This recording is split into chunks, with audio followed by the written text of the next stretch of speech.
역학조사와 접촉자 관리 등에 대해서 어떻게 하면 잘할 수 있는지, 한국 경험을 어떻게 잘 활용할 수 있는지 이제 이런 부분들을 자문하면서 스페셜 코딩 센터로 일원화하고 그 일원한 그 센터를 통해서 업무가 진행이 되면서 업무가 효율적으로 되고,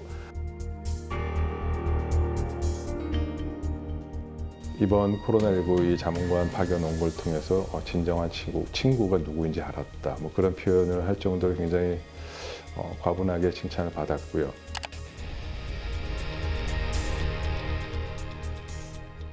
네, 안녕하세요. 고려대학교 예방의학 교실의 최지옥 교수입니다.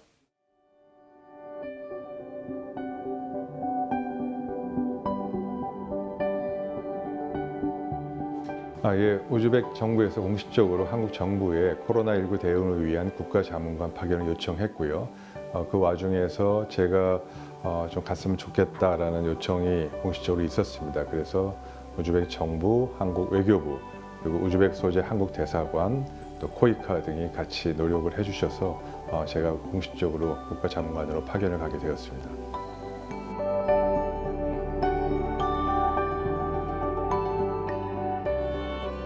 우즈벡은 다행히도 첫 환자가 3월 10일 날 발생했습니다. 한국이나 중국이나 비교해 보면 거의 2달 늦게 시작한 거죠. 그렇지만 3월 10일 환자 발생 이후에 환자가 계속 증가하는 상황이어서 이에 대해서 적극적으로 방역 정책을 어떻게 해야 되는지, 역학조사를 어떻게 해야 되는지에 대한 구체적인 이런 부분들을 한국과 경험을 공유하고 싶어 하고, 그런 경험 공유를 통해서 방역 정책을 좀 효율적으로 하는 것이 필요하겠다는 그런 판단에서 공식적으로 자문 요청을 하게 된 것이라고 생각하고 있습니다.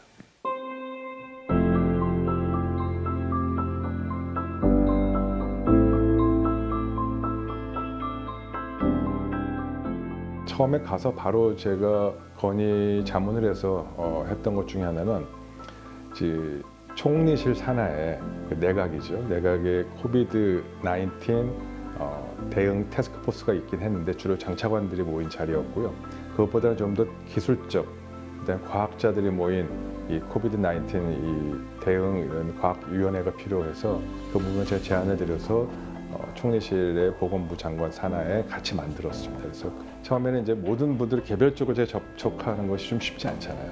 그래서 오히려 그런 부분들을 다 모아서 스페셜 코딩 센터로 일원화하고 그 일원한 그 센터를 통해서 업무가 진행이 되면서 업무가 효율적으로 되고 개정 작업들이나 이런 자문 작업도 수월하게 됐던 그런 측면이 있습니다.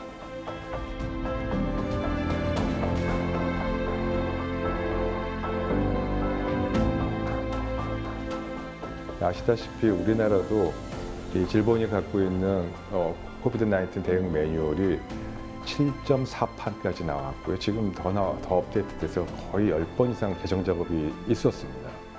근데 그런 개정 작업을 우즈베키스탄은 이제 좀 따라가지 못했던 부분이 있습니다. 그래서 그 부분을 개정하는 그 내용을 위주로 해서 했고요.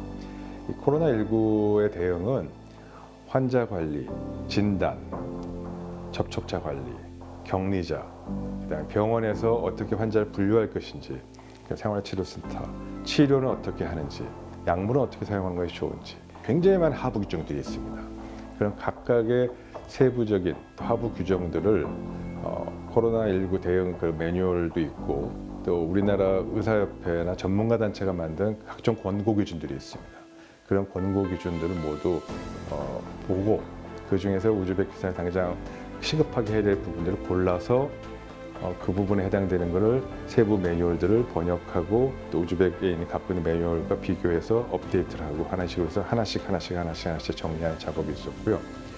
제가 오기 전까지만 하더라도 총 7가지 정도의 매뉴얼들을 업데이트하는 작업을 완료하고 왔고, 새로운 유형의 환자가 발생했을 때에 한국은 이렇게 경험을 갖고 있고 이렇게 효과가 있었다는 것을 이해하고 나면 바로바로 바꿀 수 있게 되겠죠.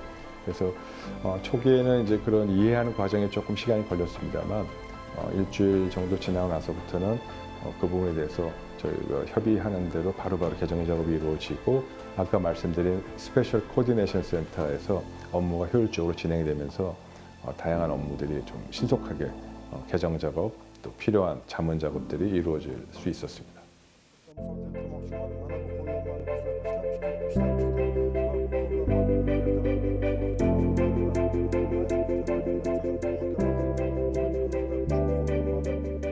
3일에 한 번씩까지는 아닌 것 같고요. 이제 물론 초기에는 2, 3일에 한 번씩 계속 했습니다. 구경 TV에 해서 이제 격리가 왜 필요한지, 또 바뀐 격리 기준은 무엇인지 그런 부분에 대해서 국민들에게 알려드리고, 국민들이 결국 협조를 해야만이 되는 거잖아요. 그래서 협조를 부탁드리고.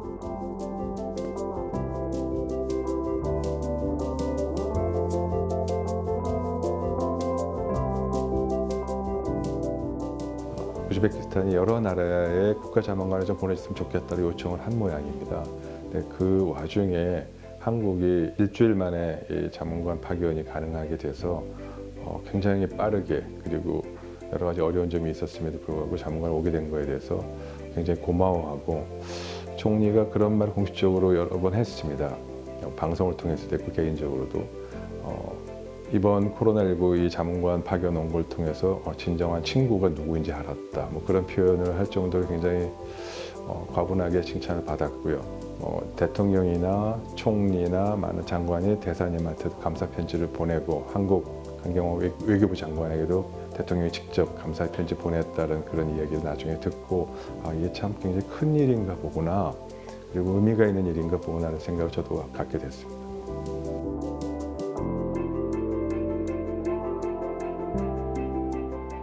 지금 현재 기준으로 환자가 한 2,200명에 300명 사이입니다. 사망자는 10명이고요. 인구가 3,200만 명입니다.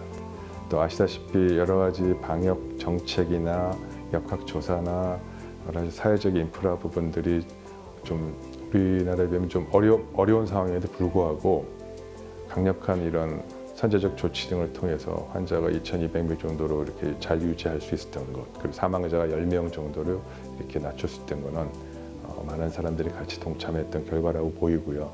또 그런 면에서 저도 하나의 이제 역할을 조그맣게 같이 할 수 있었던 것을 생각이 들어서 좀 보람 있는 일이다, 그리고 성과가 있었지 않았을까, 그렇게 생각해 보고 있습니다.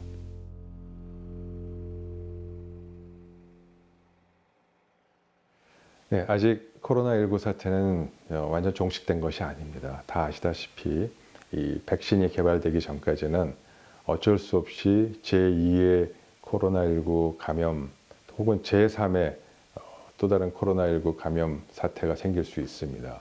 그러한 부분에 대해서 한시라도 이 경계를 좀 늦추지 말고 지속적으로 우리가 관심을 갖고 주의를 해야 되고요. 그러나 이미 우리나라가 한 차례 경험했듯이 지금과 같은 사회적 거리두기, 또 방역 정책, 시민들과의 협조, 또 이 전문가들과 정부 간의 밀접한 협조를 통해서 이런 방식으로 앞으로 지속해 나간다면 제2, 제3의 코로나19 사태가 와더라도 충분히 우리가 관리 가능한 범위로 막아낼 수 있을 것입니다. 그러한 점에서 희망은 갖되 경계는 늦추지 않고 앞으로도 계속적으로 당분간은 이 코로나19 사태에 협조해 주시기를 국민과 전문가 많은 분들의 이해를 좀 구하는 그 말씀을 드리고 싶습니다.